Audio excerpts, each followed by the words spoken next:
Hello friends, मेरा नाम वीरेंद्र कुमार यादव है। आज मैं अप्लाइड फिजिक्स सेकंड जो कि पॉलीटेक्निक सेकंड सेमेस्टर का सब्जेक्ट है, ठीक है। तो बेटा आज हम अप्लाइड फिजिक्स सेकंड के विषय में बात करेंगे, जिसमें से एक हमारा चैप्टर है इलेक्ट्रोस्टैटिक्स यानी कि स्थिर वैद्युत, ठीक है। तो स्थिर वैद्युत के विषय में बेटा जब हम आज बात करेंगे तो देखिए, सबसे पहले जो है हम चैप्टर का नाम लिख लेते हैं बेटा। वो चैप्टर का नाम है आपके इलेक्ट्रोस्टैटिक्स, ठीक है। ये इलेक्ट्रोस्टैटिक्स, ठीक बेटा। इलेक्ट्रोस्टैटिक्स को हिंदी में कहते हैं हम स्थिर विद्युत, ठीक है बेटा। तो बेटा जब स्थिर विद्युत चैप्टर की बात करते हैं हम, तो इसमें से इंट्रोडक्शन है। तो इंट्रोडक्शन के विषय में हमें जो परिचय दिया जाता है या परिचय जो देना है इस चैप्टर का, वो यही है कि इलेक्ट्रोस्टैटिक्स है क्या वास्तविकता में, ये इलेक्ट्रोस्टैटिक्स किसे कहते हैं। तो अब हम बात करते हैं से इलेक्ट्रोस्टैटिक्स की। ये व्हाट इज इलेक्ट्रोस्टैटिक्स, ठीक है। व्हाट इज इलेक्ट्रोस्टैटिक्स, ठीक है। ये स्थिर विद्युत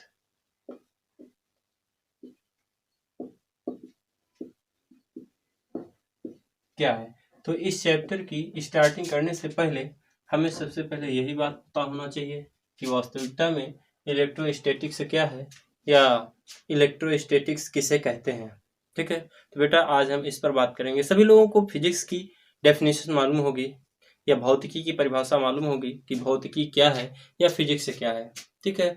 तो वैसे ही यहाँ पर फिजिक्स में आपको जो चैप्टर मिलता है इलेक्ट्रोस्टैटिक्स, तो इस इलेक्ट्रोस्टैटिक्स चैप्टर में आपको इलेक्ट्रोस्टैटिक्स की डेफिनेशन बतानी चाहिए, ठीक है। और आपको पता भी होना चाहिए, ठीक है। अच्छे नॉलेज के लिए आपको इन छोटी छोटी बातों की भी जानकारी, यानी कि अगर हम आपसे कह दें कि बेटा आप चैप्टर पढ़ रहे हो इलेक्ट्रोस्टैटिक्स, तो वो उससे फिर आपको किसी ने मान लीजिए क्वेश्चन कर दिया कि आपको इलेक्ट्रोस्टैटिक्स क्या होता है बताना है, तो शायद आप इलेक्ट्रोस्टैटिक्स बता नहीं पाएंगे फिर यहाँ पे कि ये इलेक्ट्रोस्टैटिक्स है क्या, ठीक है। तो हम आपको बताते हैं इलेक्ट्रोस्टैटिक्स की डेफिनेशन क्या होती है। यानी कि बेटा भौतिक विज्ञान की वह शाखा जो जो स्थिर आवेश की प्रकृति का अध्ययन कराती है, वही हमारी इलेक्ट्रोस्टैटिक्स या स्थिर विद्युत कहलाती है, ठीक है। तो डेफिनेशन इसकी आप इस प्रकार से लिख सकते हो, डेफिनेशन, ठीक है। यानी कि भौतिक विज्ञान की वह शाखा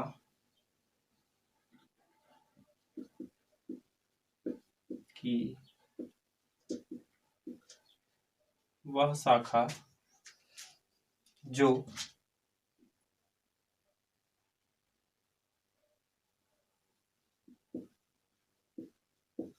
हमें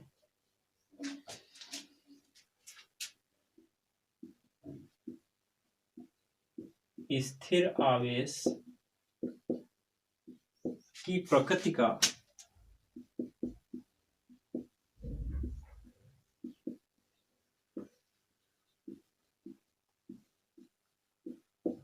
की प्रकृति का अध्ययन कराती है, ठीक। क्या कहलाती है? स्थिर विद्युत कहलाती है,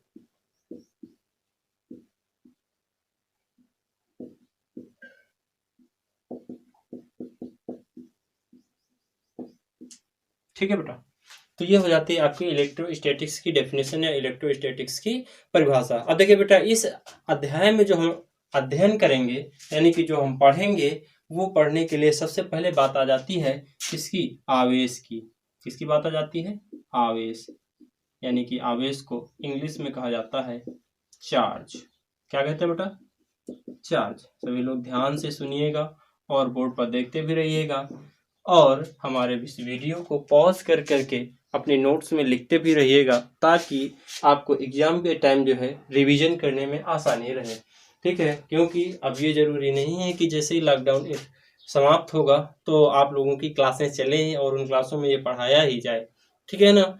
तो इसलिए आप जो है हमारे इस वीडियो को पॉज कर करके जो है वो अपने इसके नोट्स बनाते रहिएगा, ठीक है।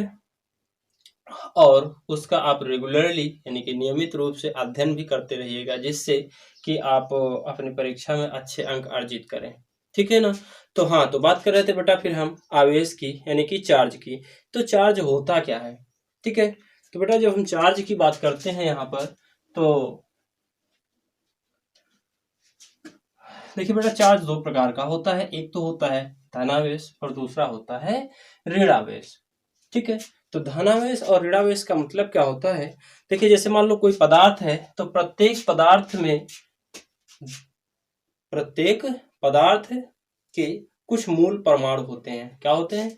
कुछ मूल परमाणु होते हैं। तो यहाँ बेटा हम बात स्टार्ट करते हैं। देखो, एक ये प्लस का और एक जो है ये पॉइंट का रख देते हैं, हम ये माइनस का रख रहे हैं। यहाँ पे ये दो पॉइंट हमने रख लिए हैं, बिंदु रख लिए हैं या परमाणु रख लिए हैं, जिनमें से इसे ए कहेंगे और इस वाले को हम बी कह लेते हैं। ठीक है, दो पॉइंट्स हो गए। अब इन पॉइंट्स में से अब बेटा अभी हम आपको ये फिगर बनाने के बाद एक बात बताएंगे, और वो बात शायद बहुत से लोगों को मालूम भी होगी, और जिसे ना मालूम हो उसको अभी भी पता चल जाएगी, क्योंकि जो हम बताने जा रहे हैं वो इसी फिगर से रिलेटेड कुछ बताने जा रहे हैं आप लोगों को। ठीक है, तो बेटा जो हम बताने जा रहे थे कि प्रत्येक पदार्थ, ये आवेश की बात कर रहे हैं, चार्ज। ठीक, यानी कि प्रत्येक पदार्थ के मूल में परमाणु होते हैं। मूल का मतलब समझ रहे हैं ना? हाँ, प्रत्येक पदार्थ के मूल में परमाणु होते हैं, और परमाणु का निर्माण न्यूट्रॉन, प्रोटॉन तथा इलेक्ट्रॉन से होता है। यानी कि बेटा जैसे मान लो कोई परमाणु है, ये सपोज दैट हम मान लेते हैं यहाँ पे ये आपका एक परमाणु है। अब इस परमाणु का जो निर्माण होता है वो न्यूट्रॉन, प्रोटॉन और इलेक्ट्रॉन, इस प्रकार के तीन ऐसे होते हैं जिनसे मिल करके बना होता है। तो ये जो है हम लिखे दे रहे हैं, ये न्यूट्रॉन है मान लो। ठीक है बेटा, और इसी में से एक प्रोटॉन होता है, ये प्रोटॉन हो जाएगा, और यहीं पे जो है वो इलेक्ट्रॉन होता है। यानी कि ये तीन कणों से मिलकर के बना होता है हमारा परमाणु, छोटे छोटे न्यूट्रॉन, प्रोटॉन और इलेक्ट्रॉन। अब इसमें से अधिकतर लोगों को मालूम है कि न्यूट्रॉन और प्रोटॉन कहाँ पर पाए जाते हैं और इलेक्ट्रॉन कहाँ पर पाए जाते हैं। तो इनमें से बेटा जो न्यूट्रॉन और प्रोटॉन होते हैं वो किसी परमाणु के नाभिक में या उसके केंद्र में स्थित होते हैं, और जो हमारे इलेक्ट्रॉन होते हैं वो नाभिक के चारों ओर एक निश्चित कक्षा में चक्कर करते रहते हैं या घूमते रहते हैं। ठीक है, अब बात करते हैं बेटा फिर न्यूट्रॉन तथा प्रोटॉन की, कि न्यूट्रॉन और प्रोटॉन जो है वो एक अन्य प्रकार के कणों से मिलकर बनते हैं, जिन्हें हम क्वार्क कहते हैं। क्या कहते हैं? क्वार्क। और ये क्वार्क जो है वो दो प्रकार का होता है। देखो बेटा, ये हम जो यहाँ पे आपको बता रहे हैं, ये न्यूट्रॉन और प्रोटॉन। ठीक, न्यूट्रॉन और प्रोटॉन एक अन्य प्रकार के कणों से मिलकर के बने होते हैं, और अन्य प्रकार के जो कण है आपका उसे हम बोलते हैं क्वार्क, QARK, क्वार्क। ठीक है ना? ये अब बेटा क्वार्क भी आपका दो प्रकार का होता है। कितने प्रकार का होता है? दो प्रकार का। एक होता है अप क्वार्क, ठीक, एक होता है अप क्वार्क और दूसरा होता है डाउन क्वार्क। क्या होता है? Down quark. ठीक, तो जब बात करते हैं हम यहाँ पे अब अप क्वार्क और डाउन क्वार्क के विषय में। ठीक है, तो अप क्वार्क, डाउन क्वार्क, दो बातें आपने पढ़ लिया, परंतु यहाँ पर हम अपने आप को सिर्फ तीन मूल कणों यानी कि न्यूट्रॉन, प्रोटॉन तथा इलेक्ट्रॉन तक ही सीमित रखेंगे। यानी कि इस चैप्टर में जो हम बात करेंगे वो हमारे तीन ही मूल कण होंगे। कौन कौन से? पहला न्यूट्रॉन, प्रोटॉन और इलेक्ट्रॉन, इन्हीं तीन कणों तक ही सीमित रखेंगे, और इनका जो है वो अध्ययन हम बाद में करेंगे। इन जो दो कण ये आपके क्वार्क हैं, इनका अध्ययन नहीं करेंगे, अभी आगे चल करके करेंगे। तो हम जो है अभी आपको इन्हीं तीन कणों तक सीमित रखेंगे। ठीक है, फिर अब हम इसके बाद जो है बात करते हैं फिर अन्य की, कि न्यूट्रॉन पर शून्य आवेश होता है, ये सभी लोगों को मालूम है। ये होता है न्यूट्रल, इसीलिए इसे बोला जाता है न्यूट्रॉन। ठीक है, और ये जो प्रोटॉन होता है, प्रोटॉन पर जो है वो धनावेश होता है, यानी कि पॉजिटिव चार्ज होता है। और फिर बचता है आपका इलेक्ट्रॉन। इस इलेक्ट्रॉन पर जो होता है वो निगेटिव चार्ज होता है, ठीक है, यानी कि ऋणावेशित होता है। अब प्रोटॉन और न्यूट्रॉन दोनों पर जो चार्ज की वैल्यू होती है वो इक्वल होती है, सिर्फ अंतर होता है धन और ऋण का, यानी कि पॉजिटिव और निगेटिव का, ठीक है। तो इन दोनों पर जो आवेश का मान होता है वो होता है 1.6 इंटू 10⁻⁻⁹ और ये कूलाम लिखा जाता है यहाँ से। बस समझ में आ गई इतनी। फिर बात करते बेटा यहाँ पे अब हम कि इलेक्ट्रॉन पर ऋणावेश होता है, तो हमने आपको बता ही दिया है कि न्यूट्रॉन तथा प्रोटॉन परमाणु के नाभिक में स्थिर रहते हैं, ये भी बात हमने आपको बता दी है। और इलेक्ट्रॉन नाभिक के चारों ओर वृत्तीय कक्षाओं में, निश्चित आकार की कक्षाओं में चक्कर करते रहते हैं, ये भी बताया आपको। प्रोटॉन तथा इलेक्ट्रॉन समान मात्रा में परंतु विपरीत प्रकृति का आवेश रखते हैं, ये भी हमने आपको बता दिया। यानी कि इनकी जो प्रकृति होगी विपरीत होगी, प्रोटॉन पर पॉजिटिव, इलेक्ट्रॉन पर निगेटिव, लेकिन इनका जो क्वांटिटी होगी यानी जो परिमाण होगा वो समान होगा, यानी कि 1.6 × 10⁻⁻19 कूलाम का चार्ज ये दोनों अपने पास रखते हैं, ठीक है।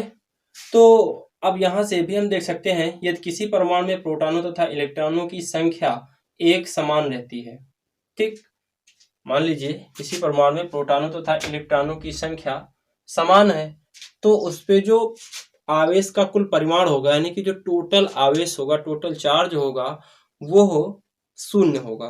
क्या होगा? शून्य होगा। टोटल आवेश यानी कि चार्ज वो शून्य होता है।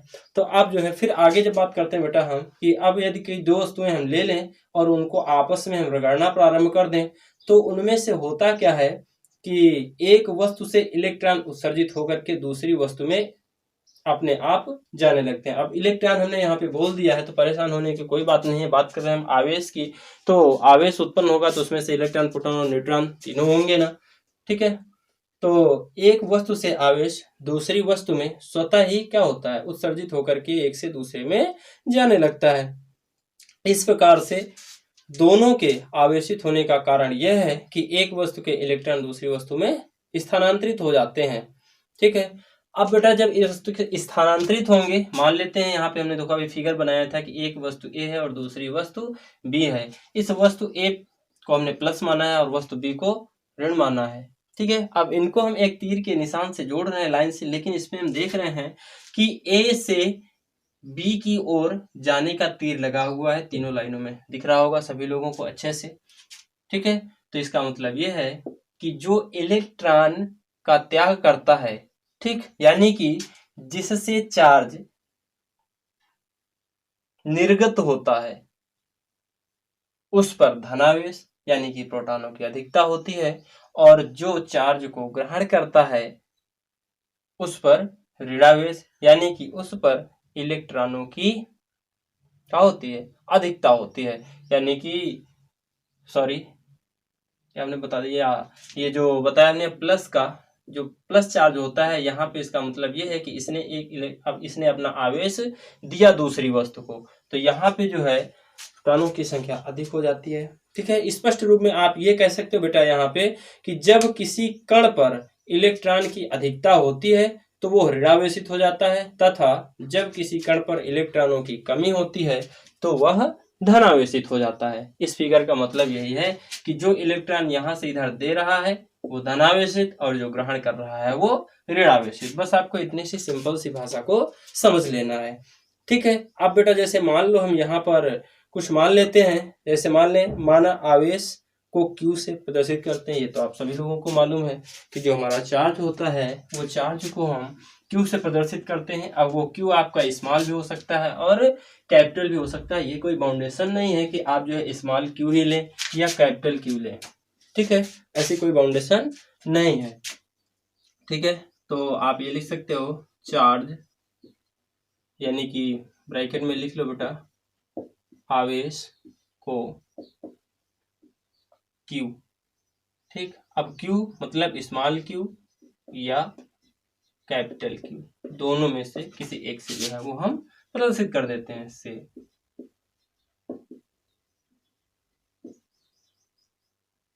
प्रदर्शित करते हैं, ठीक। अब ये मान लिया। अब देखिए बेटा जैसे हम अभी यहाँ पे माने थे कि दो वस्तुएं हैं, एक वस्तु A है और दूसरी वस्तु B है, क्या मान लिया, एक वस्तु ए और दूसरी वस्तु बी है। तो वो इस प्रकार से फिगर बनेगा। सपोज यहाँ से मान लेते हैं हम, ये वस्तु ए है, इस पर धनावेश है, यानी कि ये आवेश को देगा नहीं, इलेक्ट्रॉनों को देगा, और ये माइनस है, ऋणी है, यानी कहने का मतलब ये है कि ये इलेक्ट्रॉनों को ग्रहण करेगा। ठीक है, ये फिगर बन जाता है।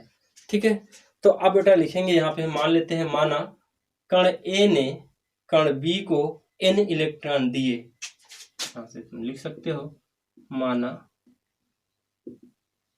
कण ए ने कण बी को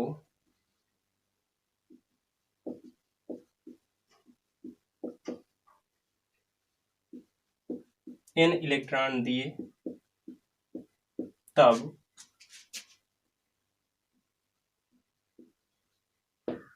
कण ए का आवेश। ठीक है, तो कण ए का आवेश बेटा यहाँ से लिखेंगे हम, Q A is equal to n into E, जहाँ n इलेक्ट्रॉनों की संख्या है। ठीक है, तथा E ये क्या है, आवेश है। ठीक, तो आप जो है इतना लिख लेंगे। उसके बाद फिर लिखोगे कण बी का आवेश तथा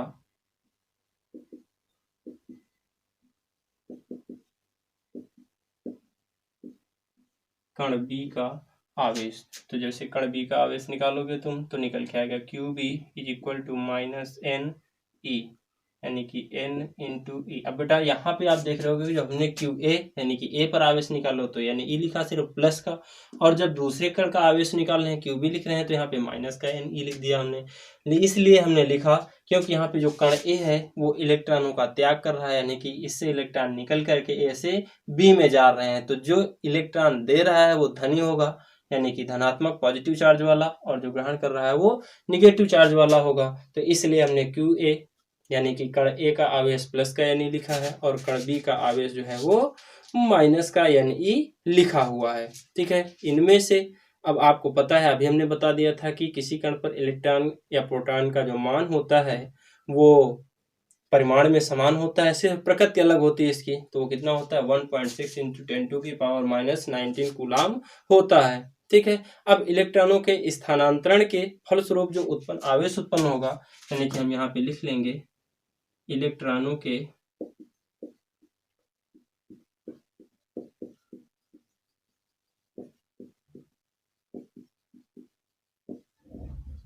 स्थानांतरण के फलस्वरूप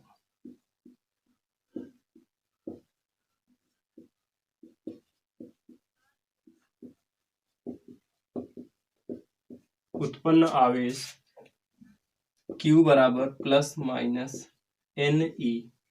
ठीक है, ये निकल करके आ जाता है, जहां Q आवेश चार्ज, ठीक है, N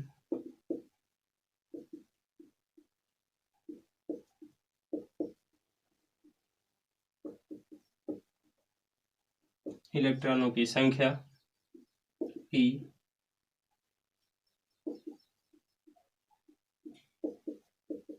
इलेक्ट्रॉन पर आवेश की मात्रा या इलेक्ट्रॉन पर आवेश।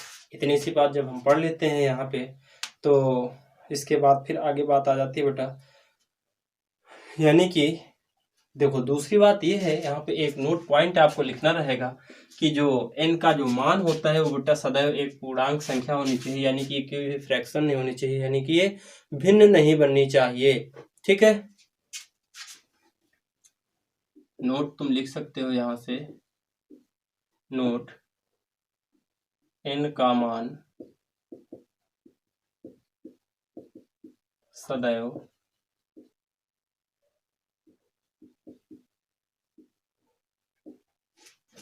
धनात्मक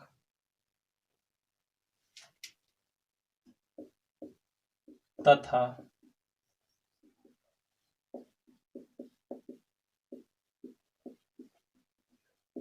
एक पूर्णांक संख्या, ठीक होनी चाहिए, ठीक है ना। ये आप जब लिख लेते हो तो जस्ट इसके बाद फिर हम बात करते हैं, क्या बात करेंगे। अभी तो हमने आवेश की डेफिनेशन आपको बताई ही नहीं। आवेश पे बात तो बहुत सारी कर गए, बट हमने अभी तक इसकी डेफिनेशन नहीं बताई। तो इसकी डेफिनेशन में बेटा कुछ नहीं है, बहुत सी सिंपल सी डेफिनेशन है जिसे आप आसानी से समझ जाओगे जब आपको पता हो जाएगा Q बराबर प्लस माइनस NE। यहीं से जो है आप आवेश की डेफिनेशन बता लोगे आसानी से। यानी कि देख लीजिए यहाँ से, अतः किसी कण का आवेश सदैव N तथा E का गुणनफल होता है। देखो आवेश की परिभाषा, डेफिनेशन,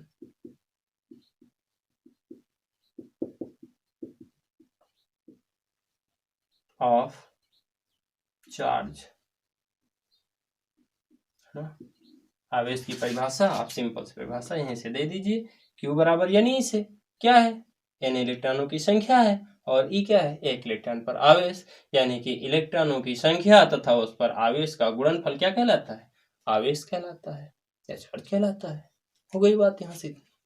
अब देखो बेटा आगे फिर बात करते हैं हम, इसी में से एक एग्जाम्पल की बात कर लेते हैं कि हमारा एग्जाम्पल क्या है। मान लेते हैं एक कण पर, लिख लो एक एग्जाम्पल, न्यूमेरिकल हम लिख रहे हैं बोर्ड पर, अभी देख लीजिए सभी लोग, है न्यूमेरिकल। एक कण पर 6.4 म्यू सी आवेश है।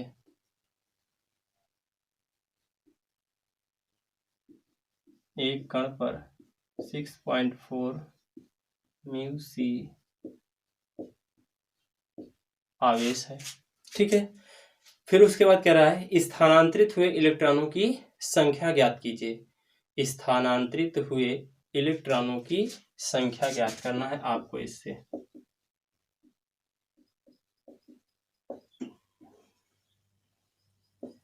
स्थानांतरित हुए इलेक्ट्रॉनों की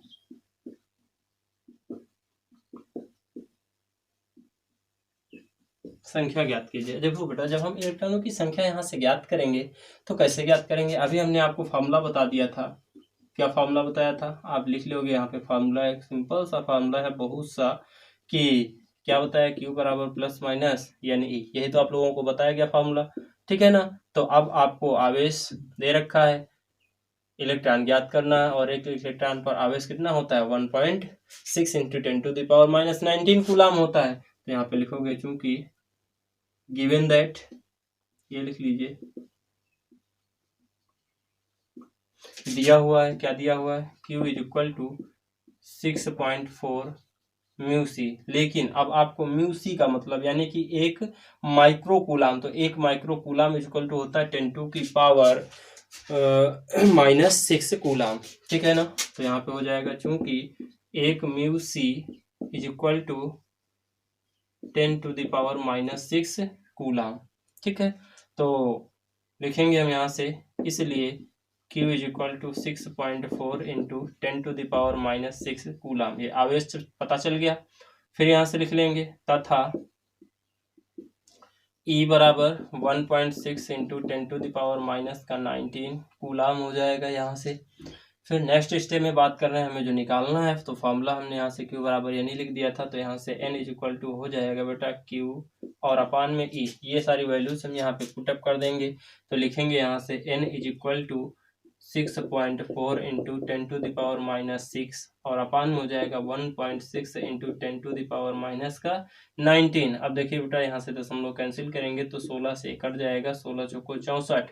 तो n इज इक्वल टू कितना आएगा निकल करके यहाँ से, n is equal to 4 into 10⁻⁻6 into 10⁻, देखिए यहाँ पे बेटा अपान में जब पावर माइनस की है और इसको जैसे ऊपर ले जाएंगे तो काहे को हो जाएगी, प्लस की हो जाती है। तो यहाँ से हो जाएगा प्लस का कितना 19।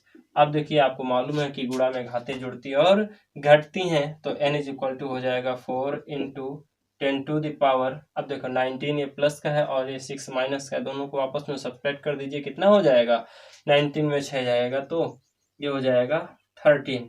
यानी कि यहाँ से बेटा जो इलेक्ट्रॉनों की संख्या आएगी वो 4 इंटू 10⁻13 निकल करके आएगा। यानी कि कण पर धनावेश है, अतः कण पर इलेक्ट्रॉनों की क्या है, कमी है।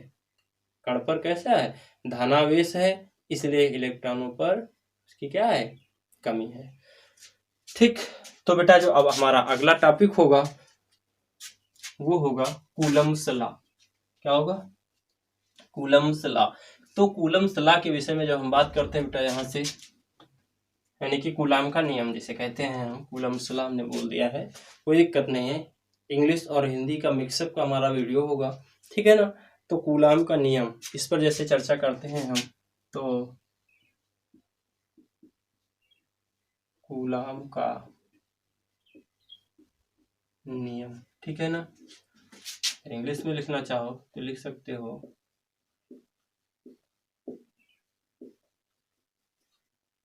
Coulomb's law.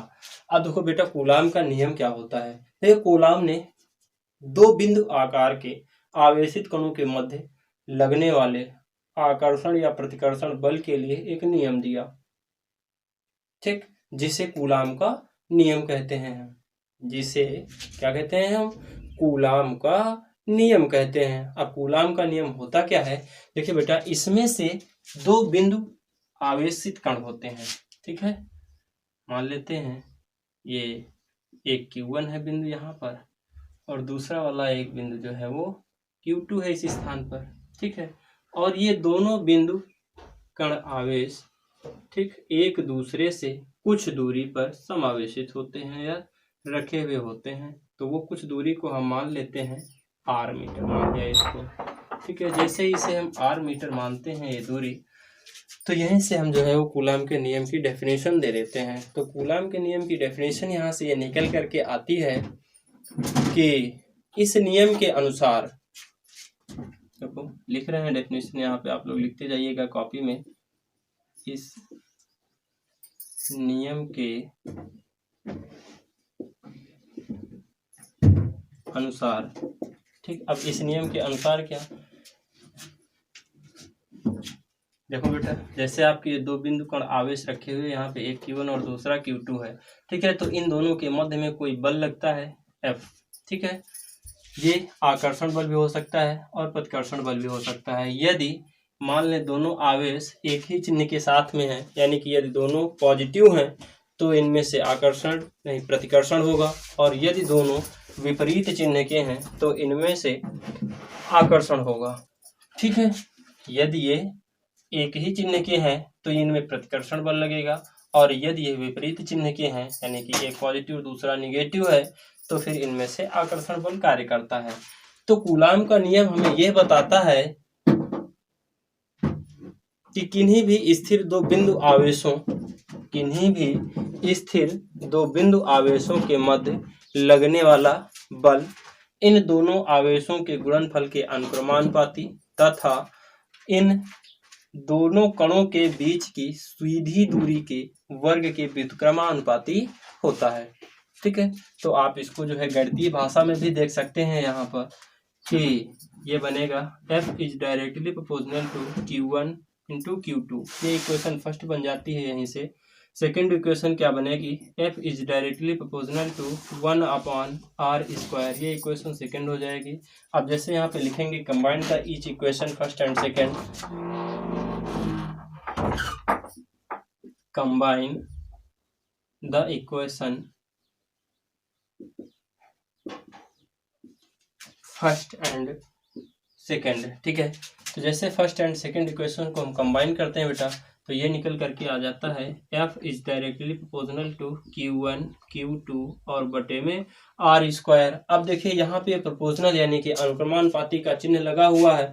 तो जैसे हम यहाँ से अनुक्रमानुपाती का चिन्ह मान लो हटाते हैं, तो जाहिर सी बात है ये सभी लोगों को पता होना चाहिए कि इनके मध्य में कोई ना कोई कांस्टेंट जरूर आएगा, और वो कांस्टेंट क्या होगा, यहाँ पे देखिए बेटा, जब हम विद्युत बल की बात करते हैं तो कांस्टेंट जो आता है वो F is equal to 1/4 pi साइलें एप्सिलॉन नॉट Q1 Q2 और बटे में r² होता है, ठीक है।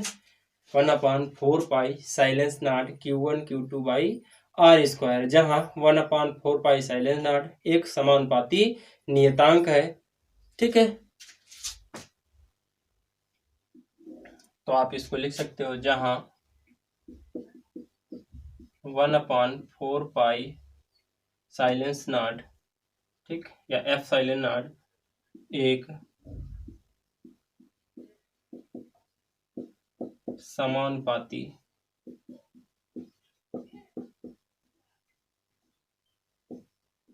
नियतांक है।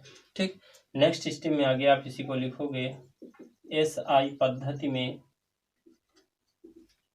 इसका मान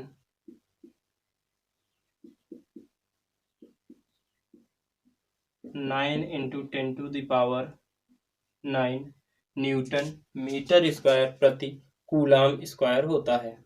कितना होता है?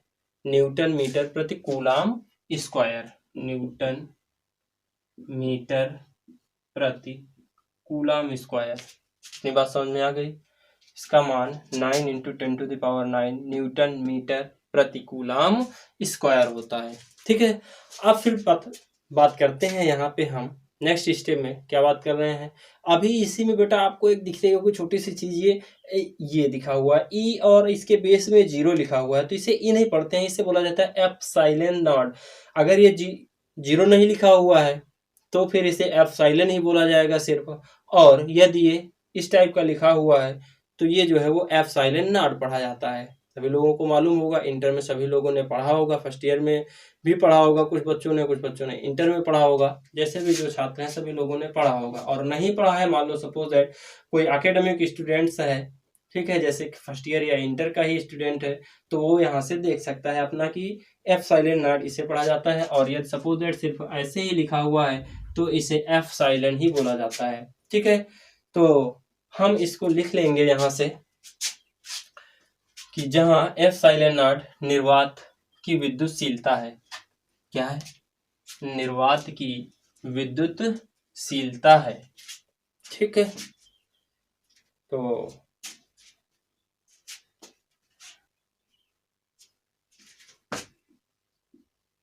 जहां एप्सिलॉन नॉट निर्वात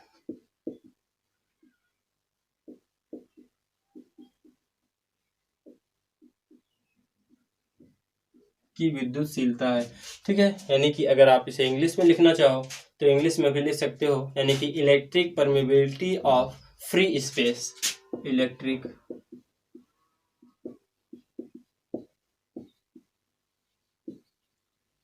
परमेबिलिटी ऑफ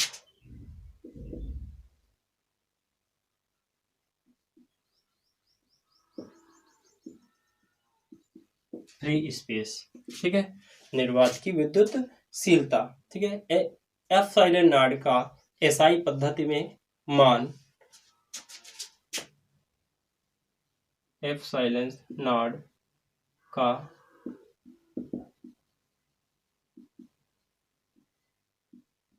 एसआई पद्धति में मान 8.85 ×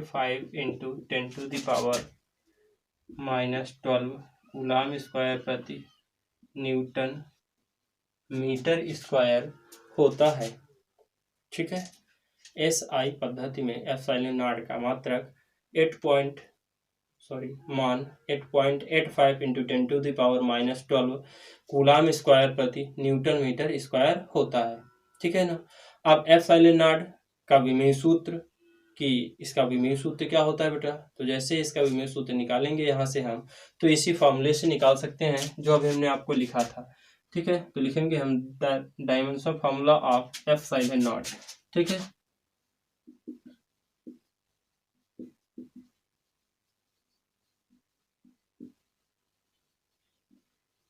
dimension formula of epsilon not. ठीक है, यानी कि एप्सिलॉन नॉट का विमीय सूत्र, हिंदी में भी आप लिख सकते हो, एप्सिलॉन नॉट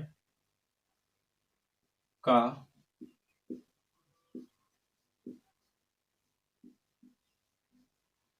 विमीय सूत्र। ठीक है, तो लिख देंगे हम, फॉर्मूला क्या लिखा था अभी हमने, F = 1/4 pi epsilon not Q1 Q2 और अपान में हो जाएगा R²। तो हमें इसकी चाहिए ना डायमेंशन फॉर्मूला, तो जैसे यहाँ से इसको हम लिखेंगे देखो क्या बनेगा जा करके, epsilon naught is equal to 1/4 pi, और ये एफ हो जाएगा, और बचेगा कितना Q1 Q2, और बटे में हो जाएगा ये आर स्क्वायर।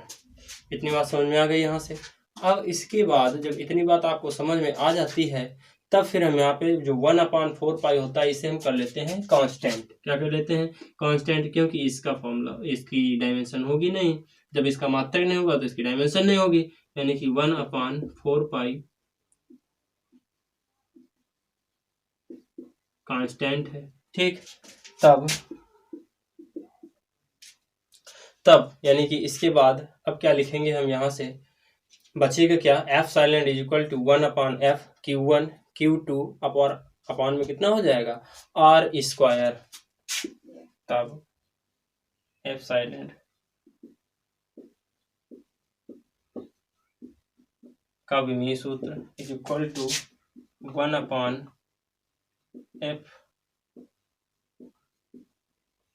का विमीय सूत्र। ठीक, ये हो जाएगा, और फिर नेक्स्ट स्टेप में यहाँ से कितना बनेगा, Q1 Q2 का विमीय सूत्र हो जाएगा, और अपान में आर स्क्वायर का विमीय सूत्र। ठीक है ना। तो जैसे इनके आप विमीय सूत्र लिखोगे तो डायरेक्टली हम जो है यहाँ पे देखो लिख रहे हैं इनके विमीय सूत्र, क्योंकि देखो ये बनेगा जाकर के 1, और अपान में देखो फोर्स बल का विमीय सूत्र क्या होता है, mLT की पावर -2 बनेगा जाकर के यहाँ से ये, और फिर यहाँ से ये जाएगा Q1 का मान AT, फिर दूसरा बन जाएगा यहाँ से ये भी बनेगा AT। ठीक, और दूसरा बटा कितना था आर स्क्वायर, आर का जो विमीय सूत्र होता है वो L होता है, तो ये हो जाएगा L स्क्वायर। अब जैसे यहाँ से इनको हम कंबाइन करेंगे बेटा, तो कंबाइन करने पर देखो कितना बनेगा, एप्सिलॉन का विमीय सूत्र था यहाँ से, तो बनेगा A स्क्वायर T स्क्वायर, और अपान में हो जाएगा M L की पावर 3 T की पावर -2 ब्रैकेट क्लोज। अब देखिए फिर यहाँ से इनको आप जैसे ऊपर ले जाओगे, यानी कि एक ब्रैकेट में करोगे, तो देखो कितना बनेगा, M इनवर्स L की पावर -3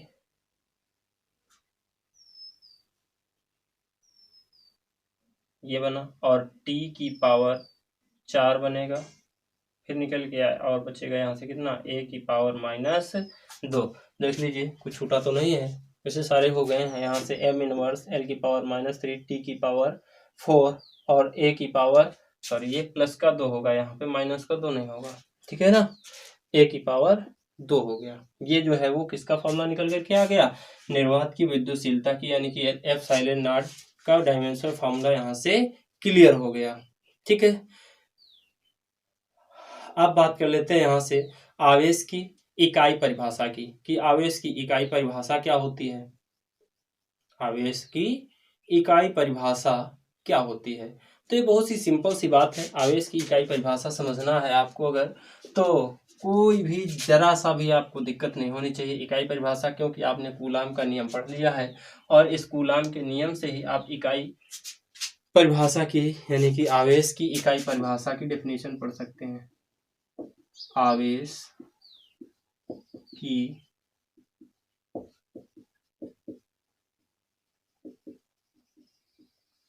इकाई परिभाषा, तो बेटा आवेश की इकाई परिभाषा क्या होती है, यहाँ से हम बात बता देंगे, आपको पता है, यानी कि आप लिख लोगे, वी नो दैट, हम जानते हैं कि F is equal to 1/4 pi epsilon naught Q1 Q2, और अपान में कितना R स्क्वायर। अभी हमने आपको 1/4 पाई साइलेंस नॉट की वैल्यू बताई थी। ठीक, Q1 Q2 आवेश से आपकी R स्क्वायर दूरी है, तो यहाँ से यदि हम कुछ मान ले, देखो जैसे मान ले इकाई की मानना है ना हमको, डेफिनेशन इकाई की ज्ञात करना है, तो वहां से मानते हैं, माना Q1 बराबर Q2 बराबर Q, ठीक, तथा F इज इक्वल टू 9 × 10⁹, ठीक, न्यूटन मीटर प्रति कूलाम स्क्वायर। सॉरी, F की वैल्यू जो होगी वो न्यूटन में ही आएगी, न्यूटन। ठीक है, तथा R बराबर 1 मीटर। ठीक, तब यहाँ से F के स्थान पर रख लेंगे हम 9 × 10⁹ is equal to 1/4 pi epsilon naught. इसका मान भी आपको मालूम है कितना होता है, 9 × 10⁹ और यहाँ से लिखा हुआ जो Q1 × Q2 लिखा है ना, तो इसके स्थान पे आप Q रखोगे, Q2 के स्थान पर भी Q रखोगे, और ये R² के स्थान पर हो जाएगा 1 का होल स्क्वायर, क्योंकि आपने R बराबर 1 मीटर माना है। देखिए कैंसिल आउट हो जाएंगे, तो बचेगा यहाँ से कितना, 1 इज इक्वल टू, मल्टीप्लाई कराइए Q² और अपान में 1 हो जाएगा, तो यहाँ से जो निकल करके आएगा Q² इज इक्वल टू ±1। देखिए यानी कि Q is equal to ±1 coulomb. यही जो है वो आवेश की इकाई परिभाषा निकल करके आ जाती है यहीं से। ठीक है ना, यानी कि आवेश की इकाई परिभाषा की अगर आपको डेफिनेशन बतानी है तो यहाँ से आपको मानना होगा कि यदि Q1 बराबर Q2 बराबर Q तथा बल का मान 9 × 10⁹ न्यूटन है और R बराबर 1 मीटर हो, तो जो आवेश होता है वो 1 कूलाम होगा। ठीक है, अब बात करते हैं फिर इसी में से बेटा आगे अगर हम बात करना चाहें तो बात करने के लिए हमारे पास देखो न तो टॉपिक कम है और ना ही अदरवाइज कुछ। ठीक है, तो बस आज अभी फिलहाल इस वीडियो में हम इतने की ही बात करते हैं। नेक्स्ट वीडियो में अभी हम आपको इसी के आगे अगला टॉपिक लेकर के मिलते हैं कुछ समय पश्चात। तब तक के लिए धन्यवाद। आप सभी लोग हमारे इस वीडियो को अच्छे से देखें, सुने, समझें। जहाँ पे ना समझ में आए वहाँ पे पॉज करके दोबारा से रिवर्स करके उसको देख लीजिए। फिर भी अगर कोई बात नहीं समझ में आती है तो नीचे लिखे कमेंट बॉक्स में हमारे आप जा करके कमेंट